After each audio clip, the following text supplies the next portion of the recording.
제5장 명상. 그것들이 무엇이든 바깥 대상들에게로 가려는 이 경향성을 멈추도록 하라. 그대의 마음이 바깥의 어느 방향으로도 흐르지 않게 하라. 그대는 내면의 아름다움으로 돌아와야 한다.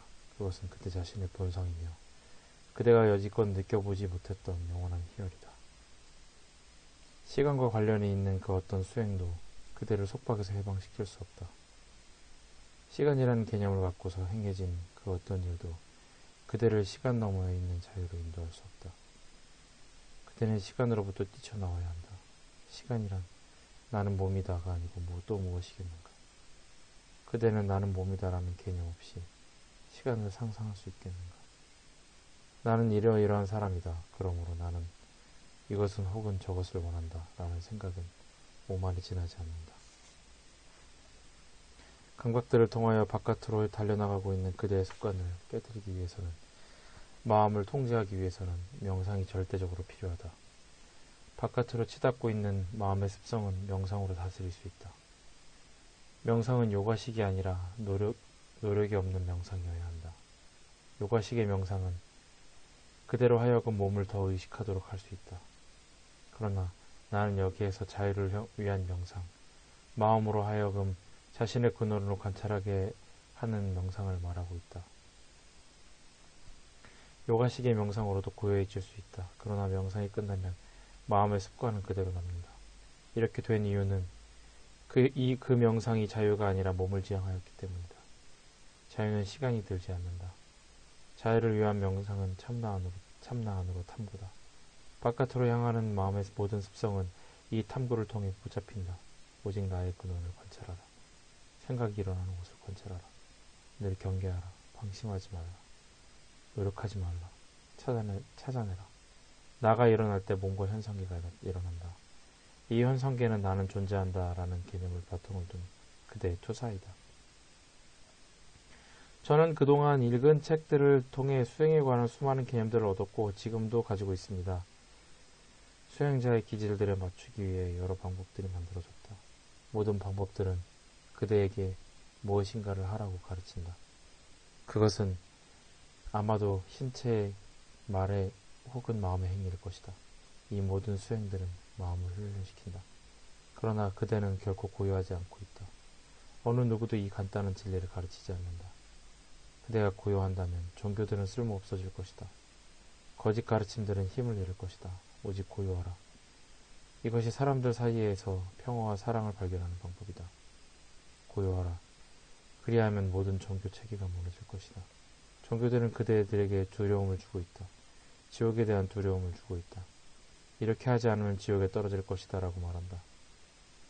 모든 종교들은 이러한 두려움을 설교하고 있다. 모든 종교들은 지옥에 대한 두려움을 기초하고 있다. 어떤 종교도 그대에게 고요하라고 가르치지 않는다. 만일 그대가 고요를 지킨다면 전생의 가운데 몇 분간만이라도 고요를 지킨다면 아마 그대는 평화를 얻을 것이다. 이것이 실제 해방, 니르바나에 이르는 길이다. 침묵하라. 이것은 그대에게 달려있다. 사람들은 각자의 기질에 따라 자신의 길을 선택하고 그 길을 따르고 있다. 단 5분만이라도 침묵을 지킬 수 있는 사람은 극소수일 것이다. 나머지 사람들은 히말라야로 가고 사원으로 오고 성지를 순례한다. 그러나 극소수의 사람들만이 자신의 집에서 5분 동안 침묵을 지킨다. 그러면 스승이 필요 없다. 스승이 그저 침묵하라고 말하면 그 스승의 사업은 번성하지 못할 것이다. 만일 스승이 그대는 아무것도 할 일이 없다. 그저 침묵하라고 말한다면 왜 스승이 필요하겠는가? 그의 사업은 유지되지 못할 것이다. 그러므로 스승은 그대에게 무엇을 하라고 하지 않을 수 없다. 침묵을 지킨다면 어떤 종교도 인정되지 않을 것이다. 어떤 책도 출간되지 않을 것이다. 가르침도 번성하지 않을 것이다. 그냥 침묵을 지켜라. 침묵이 없이는 어디에서도 휴식이 없을 것이다. 저는 과거에 체험한 희열과 즐거움을 기억합니다.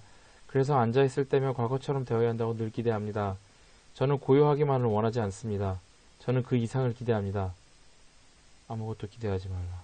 그대의 마음은 어떤 현상을 투사하고 그 투사를 뒤쫓는다. 그것은 그대에게 평화를 주지 않을 것이다. 그러므로 이 기대가 어디에서 일어나는지 찾아보라. 그 기대는 이 기대를 다른 방법으로 충족시키지 못했다. 이제 이 기대가 어디에서 일어나는지 찾아보기 위해 몇 분만을 시간을 내보라. 강박들과 함께 바깥으로 달려나가는 대신 마음은 붙잡히고 그것의 근원을 향하게 된다. 그대가 원하는 것은 마음의 평화다. 그런가? 그렇습니다. 지금 그대는 그대 자신을 도울 수 있다. 그동안 그대는 수많은 구로와 아시람을 찾아다녔다. 도움이 되던가. 어떤 수련들은 가끔 도움이 되기도 합니다. 수련 자체는 아무런 문제가 없다. 그대는 항상 앉아있을 수 없다. 어떤 요가는 몸을 유지하는 데 도움을 준다. 여기에는 아무런 문제가 없다. 몸이 아프다면 그대는 그대의 몸을 돌보기 위해 무엇인가를 할 수 있다. 운동을 하거나 좋은 사트바 음식을 먹거나 간단한 요가를 할 수 있다. 그러나 그대가 수련을 이용하면 무엇을 얻고자 한다면 이것은 다른 문제다. 능력을 얻으려는 모든 추구는 자아와 더불어 내가 하고 있다는 생각과 더불어 행해진다. 나는 예전에 많은 능력을 지닌 남자를 히말라야에서 만난 적이 있었다. 그는 앉은 채 공중에 높이 떠 있을 수 있었다. 원하는 것을 눈앞에 나타나게 하는 능력도 있었다. 그러나 그의 구름의 임정 순간에 그에게 말했다. 나는 내가 알고 있는 모든 것을 너에게 가르쳐 주었지만 궁극의 진리는 찾지 못했다. 그러니 너에게 궁극의 진리를 전해줄 사람을 찾도록 하여라. 그대가 아무것도 바라지 않는다면 존재하는 모든 것이 요구하지 않아도 그대에게 주어질 것이다. 왕이 나는 이 건물이나 저 건물을 갖고 싶다라고 말하는가? 온 왕국이 그대의 것이다. 온 왕국이 그대에게 주어질 것이다. 그대는 어디에서든 더 이상 구걸할 필요가 없을 것이다.